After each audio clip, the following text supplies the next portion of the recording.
So, at our last meeting, we started in on talking about categorical logic, and we were pointing out that in order for this approach, this strategy towards deductive arguments to work at all, we've got to get all of our statements into standard form. And once we do get all of our categorical statements into standard form, they're going to take one of four different shapes, right? Or one of four different forms, right? One of four different possible statements. A statements, E statements, I statements, and O statements. All of our A statements are, do you remember what they are? We can have universal or particular statements. We can have affirmative or negative statements. So A statements, these kinds, all S or P, they are universal or particular? Universal. Good, Gavin. What about affirmative or negative? So yeah, so A statements are my affirmative, or my universal affirmations. E statements are my universal or particular? They're universal, but instead of affirmations, they are negations. I statements are my particular affirmations, and that leaves O statements as my particular negations. And we talked about how to do Venn diagrams for all of them as well, right? So we looked at my A statement. The Venn diagram looks like this. I shade out this entire region to say nothing lives there. And that means that the only things that are left in the S circle are also in the P circle. In other words, all S's are P's. If there were any non-P S's, they're gone. That's what I do by shading. Same sort of strategy with my E statements when I'm doing a Venn diagram of them. If I say no dogs are mammals, I'm basically taking this region of things that are both dogs and mammals, and I'm saying, yeah, get rid of it. It's gone. I shade it out. Nothing lives there. Slightly different strategy for my particular statements, where I'm saying there exists at least one thing, there exists at least one S, and the only difference between my particular affirmations and my particular negations are going to be, is that existing S, is it a P, or is it not a P? If it is a P, if I have an existing S that is a P, there are some S's that are P's, then it goes here. If it's not a P, then it goes there. I did that without looking. Wasn't that cool? I was looking in the thing. Anyway. So yeah, so this is how the Venn diagrams work. And we also did one more thing in our last meeting where we talked about how this works not only for looking at A, E, and I, and O statements when they're true, but I can also do a Venn diagram of their content when they're false as well. Remember that? And what do we end up noticing with this? Let's start here with a false A statement. Instead of saying all dogs are mammals, what if I want to say it's false that all dogs are mammals? How do we talk about how to Venn diagram this?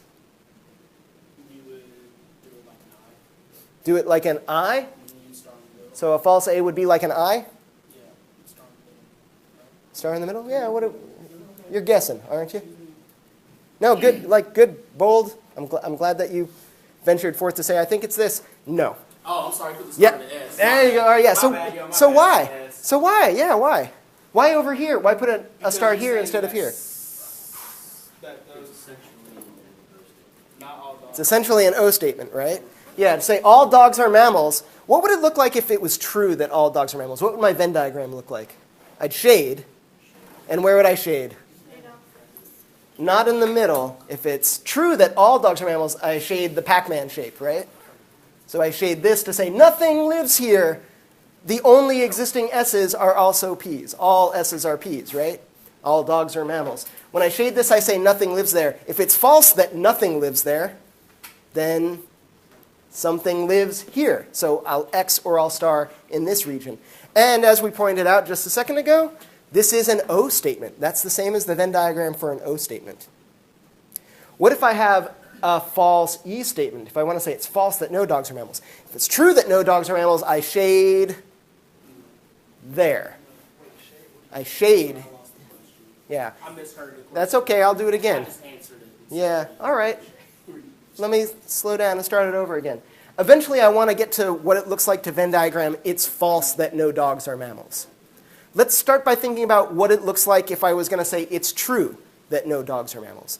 If it's true that no dogs are mammals, I will shade there, right? I'll shade this region to show that like nothing lives here in this region of things that are both dogs and mammals. That's what I mean when I say no dogs are mammals.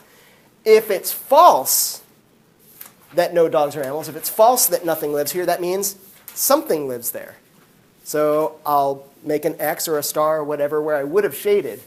This is an A, E, I, O, false E. False E, the Venn diagram looks like a true I. Yeah. So my false A looked like a true O. My false E looks like a, not just looks like, has the same content. That's basically what we're proving with this Venn diagram, is that when I represent the content in my diagram, it's exactly the same, whether I'm talking about a false E or a true I. Same sort of things going on with false I. I start off by thinking about, well, what would a true I look like? True I would have an X here to say that something lives there. If that's false, instead of something lives here, nothing lives here. So I'll shade this region out, shade where I would have starred. And that looks like E, yeah. So false I has the same Venn diagram as a true E. False O has the same Venn diagram as a true A. Yeah, that's important. We're going to be building on that today. That's actually going to be the first little insight that we try to work with. And it basically all gets represented. All of the stuff we're talking about today gets represented here on what's known as the traditional square of opposition, sometimes the Aristotelian square of opposition.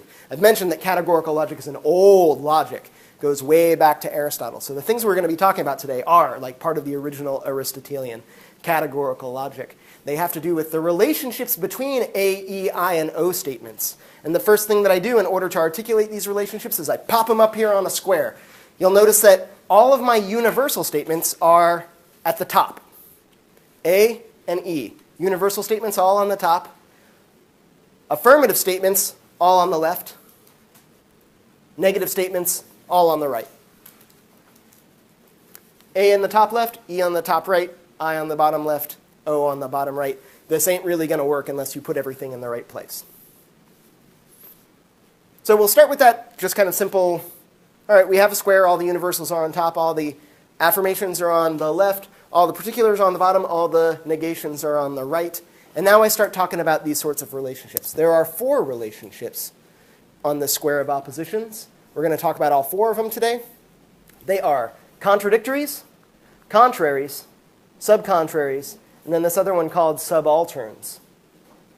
And notice what's going on here. Contradictories are across this square of, and it's not much of a square. It's a rectangle, I get it, but like the point still stands. Opposite corners are contradictories on this square of oppositions. My A and E statements, my affirmative and negative universal statements, they are contraries. My affirmative and negative particular statements are subcontraries. And the relationship between my 2 negations and the relationship between my 2 affirmations is subaltern. That's the name of that relationship is subalterns, or there's subalternation going on there. We're going to look at each of these, and the one that we're going to start with is contradictories, because, for starters, it's the simplest of these 4. And secondly, we've already talked about it. We just talked about it a second ago. We got really, really close. We just didn't give it a name. Notice when we were talking about true and false versions of like the Venn diagrams for the true and false versions of these statements, and we noticed that a false A looked like, does anybody remember what it was? False A looks like a true O, and a false O looks like a true A, and a false E looks like a true I, and a false I looks like a true E. This is the relationship of contradiction. Contradictories, and here's all that contradictories means. This is the definition of a relationship between 2 contradictories, is that they have opposite truth values. Whatever the truth value of one statement is, its contradictory is going to have the opposite truth value. So if my first statement is true, its contradictory will be, you can say it out loud. False. False, good, yeah, it'll be false. If my first statement is false, its contradictory is going to be true. Yes, exactly. So just opposite truth values. That's actually a very simple sort of relationship. Whatever my one statement is, its contradictory is going to have the opposite truth value. So all S are P, or all dogs are mammals, its contradictory is some S are not P. Instead of an A statement, we have the contradiction of an O statement. For an I statement, its contradictory is an E statement. And you'll notice what's going on here is we're just saying the opposite things in their respective Venn diagrams, right? This one says nothing lives here. This one says something lives in that same region. If that one's true, that one's going to be false. If that one's false, that one's going to be true, and vice versa. Same thing going on here. I have nothing lives here in my E statement, and something lives here in my I statement. Those two things can't both be true at the same time. They can't both be false at the same time. They have to have opposite truth values. And that's contradiction. Pretty simple, right? Pretty straightforward. What this allows us to do is a whole bunch of different what we might call immediate inferences. An immediate inference is just a valid inference that I can make with only one premise, just from one premise directly to my conclusion. Another way we might think about this is it's not quite the same as a translation, but it's kind of like if I know the first thing, then I'll know the second thing. That's pretty much a premise to a conclusion. I can go from a false A statement to a true O statement. It's false that all classes are easy. Therefore, it's true that some classes are not easy. If I know this first thing, then I definitely know the conclusion. That's a valid inference. From just one premise to a conclusion. True I to a false E, same thing. If I know that some bicycles have fancy tires, therefore I can validly conclude that it's false that no bicycles have fancy tires. And some of you might be thinking, like, who would talk that way? Like, who would make it unnecessarily complicated to say it's false that no bicycles have fancy tires? There are plenty of instances where we're going to want to be able to do that. Does this relationship of contradictoriness make sense? So whatever the truth value of any statement on my square of oppositions, those are my only 4 categorical propositions that I can have. Whatever the truth value of that statement is, I'm going to know the truth value of at least one other corresponding statement. Whatever its contradictory statement is, I know it's going to have an opposite truth value. Cool? All right. Let's make things a little more complicated. Contraries. And you might recall contraries, and you can see it on, ooh, you can't see it on your worksheet because I haven't passed out the worksheet yet.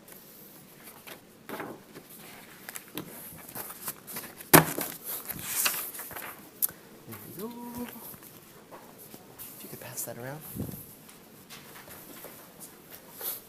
You'll notice as this worksheet gets passed around, you've got a square of oppositions on the worksheet. That'll come in handy as we're working through this. So, contraries. So you might recall this is the relationship between my 2 universal statements, my universal affirmation and my universal negation. In other words, my A statements and my E statements. Any A statement has a corresponding E statement where I keep the subject and predicate categories the same. I just change the quantifier and copula. So instead of all SRP, I would be saying no SRP. And the rule for contraries, not contradictories, mind you, contraries. The rule for contraries is that they can't both be true. Another way of saying this is at least one of them has to be false. And this makes sense if you think about the content of these statements as well. All dogs are mammals. If it's true that all dogs are mammals, could it possibly be true that no dogs are mammals? Hi, wake up. If it's true that all dogs are mammals, could it possibly be true that no dogs are mammals? No. And we can think about this just looking at the Venn diagrams as well. And in fact, we'll notice something creeps in here that I'm just going to kind of like wave away for now. It's going to come back later in sometime next week. It'll come back as something to be concerned with. But we're assuming that the things that we're talking about all exist. We're not making any arguments here about unicorns or tooth fairies or anything like that. So as long as there are some dogs, as long as I'm talking about something that exists, it can't be the case that there are no dogs here in the dogs circle, and also there are no dogs here in the dog circle. I can't shade both of those regions out and still have there be dogs. Does that make sense?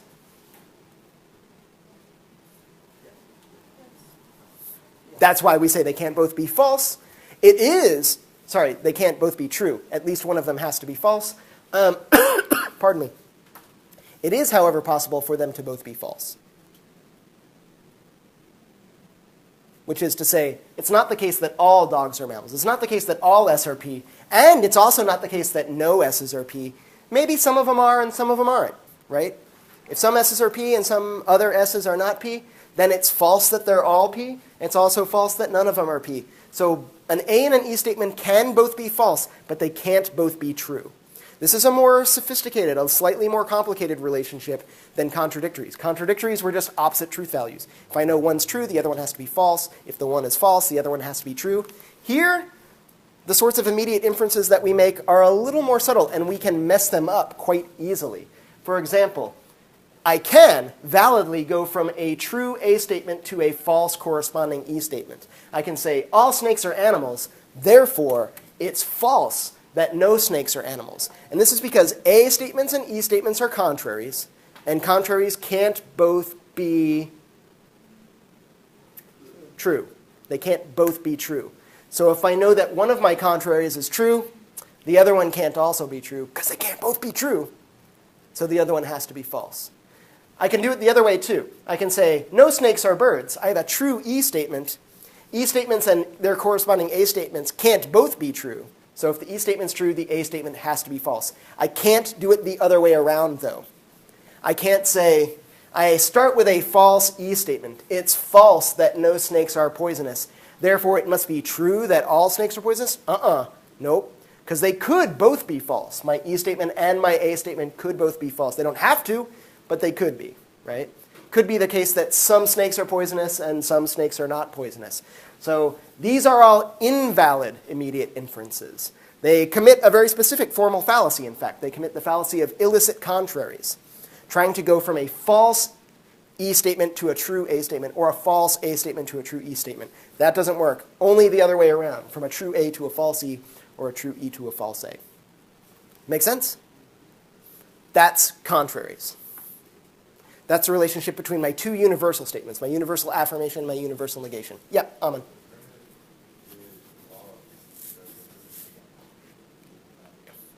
My premise actually is not false, or it's not put forward as false. My premise is just more complicated than I thought it might be. My premise is, and I'll put it in quotes, open quote, it's false that no snakes are poisonous, close quotes. That's my premise.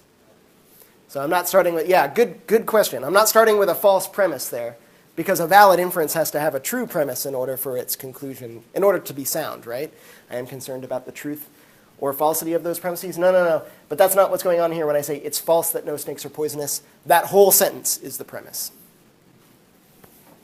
All right. Those are contraries. A little more complicated than contradictories. If we want to make it just a little more complicated, not much. It's actually kind of the same move, just slightly differently. We can talk about the relationship between affirmative and negative particular statements. The relationship between my I and O statements. These aren't contraries. It doesn't work the same way. With contraries, we said at least one of them has to be false. They can't both be true.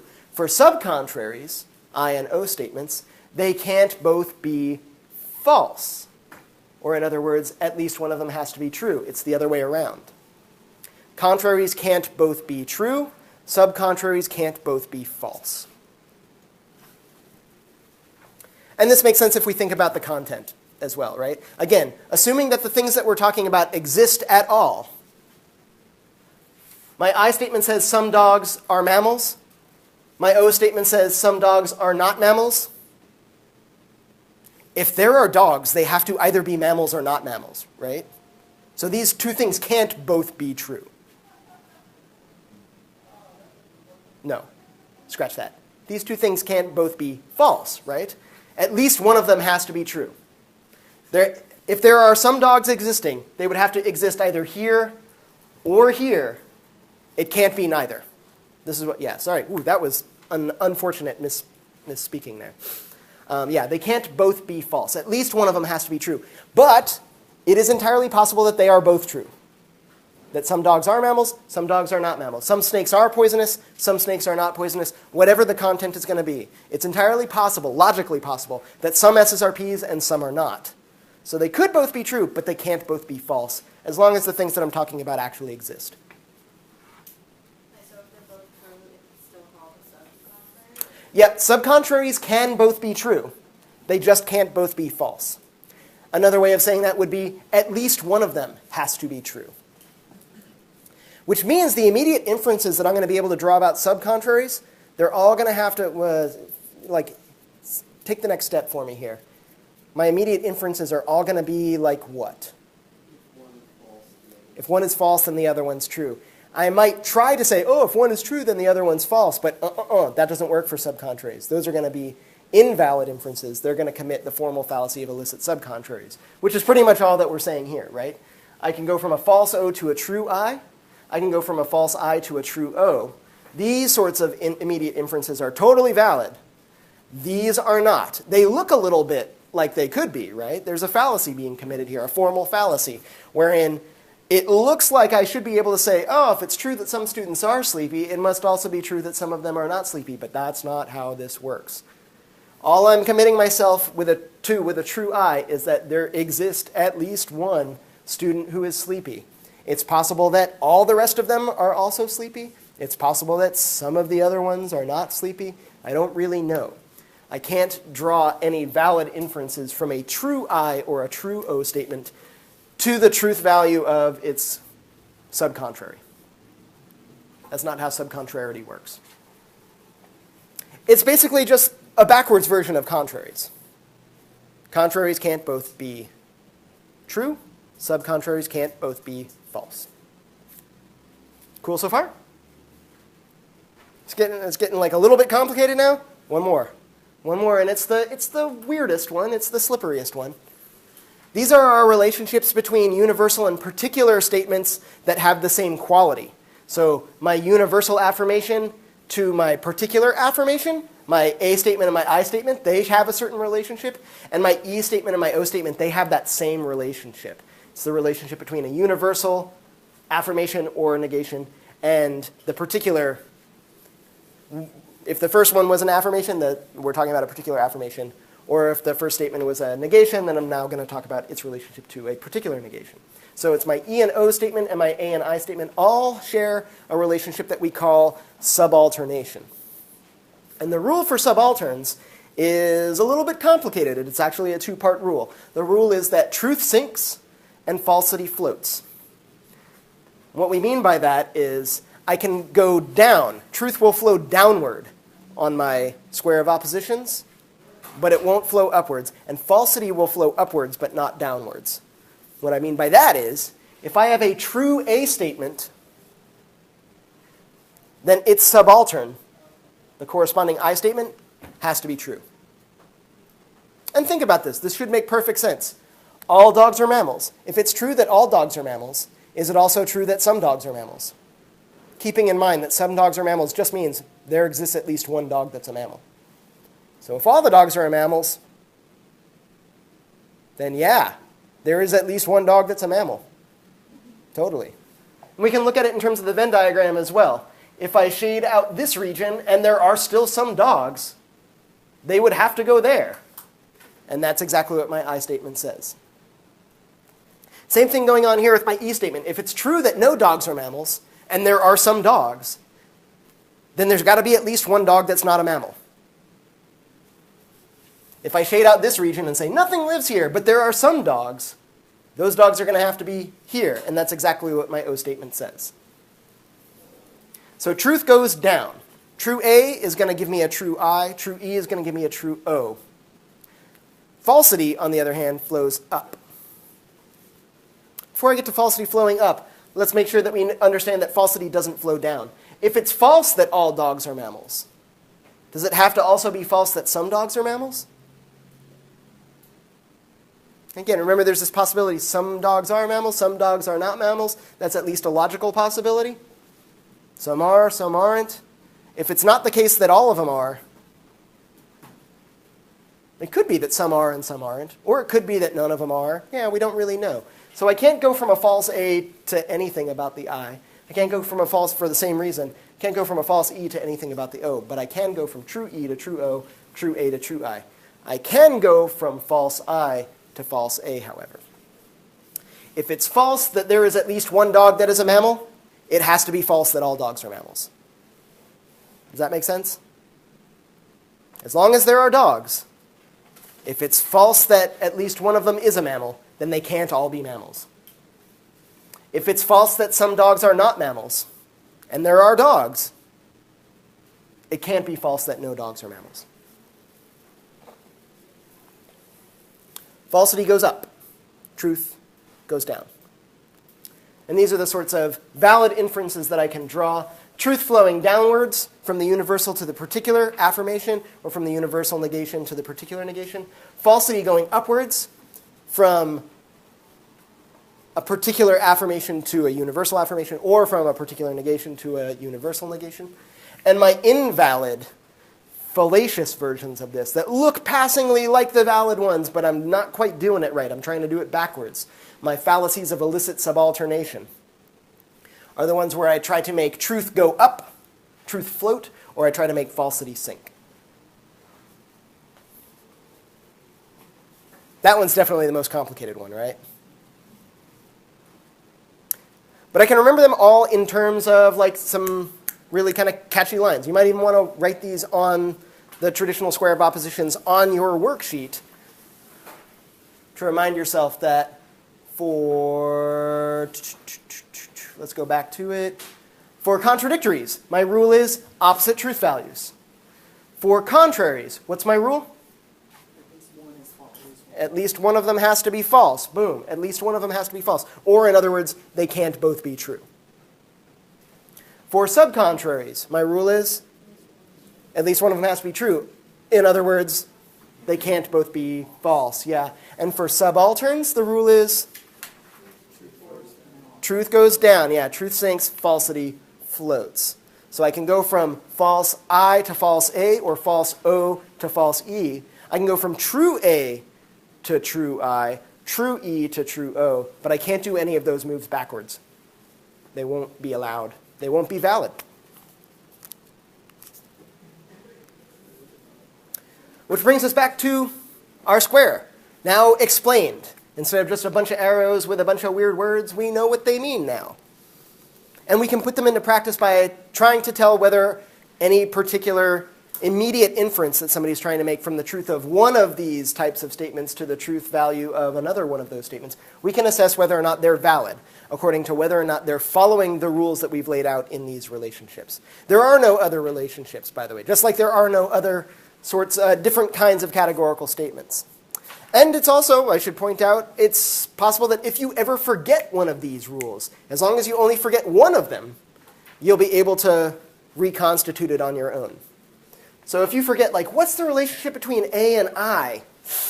If you can remember the relationship between A and E and the relationship between E and I, you can figure that out again, right?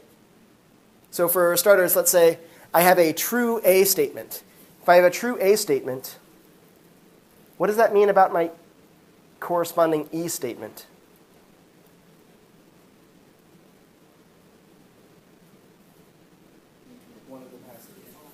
One of them has to be, at least one, wait, what was the rule? They're contraries, right? They're contraries, so at least one of them has to be false. If A is true, then E has to be false, right? And if E is false, what do I know about the truth value of I? It has to be true because they're contradictory, so they have opposite truth values, right? So if A is true, then E is false, then I is true. Also, if I just wanted to do it straight, right? If I want to do the relationship of subalternation, if A is true, then I has to be true. It works whether I take that route or whether I take that route. It would also work if I went this way.